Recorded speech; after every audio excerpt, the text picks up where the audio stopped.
Sharjah में 3 दिन में 10 लाख रुपए जमा करने वाला भिखारी गिरफ्तार। शारजा पुलिस ने एक गैर कानूनी भिखारी को गिरफ्तार किया है, जिसके पास से 14,000 दरहम पाकिस्तानी 10 लाख रुपए से जायद पैसे बरामद हुए हैं। पुलिस जराये के मुताबिक ये शख्स महज 3 दिन में अवाम की हमदर्दी का फायदा उठाकर इतनी बड़ी रकम जमा करने में कामयाब हुआ था।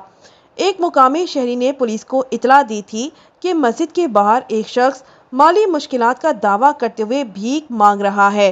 पुलिस ने मौका पर पहुंचकर इसकी शनाख्ती तफसीलात चेक की तो मालूम हुआ कि वो मुल्क में गैर कानूनी तौर पर मुकीम है।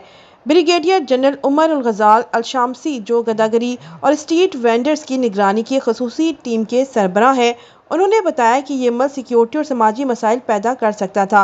लिहाजा पुलिस ने मौका पर पहुंचकर भिखारी को गिरफ्तार कर लिया है, जिसके पास 14,000 दरहम पाकिस्तानी 10 लाख रुपए से जायद बरामद हुए हैं और ये भिखारी सिर्फ 3 दिन में इतने पैसे जमा करने में कामयाब हुआ था।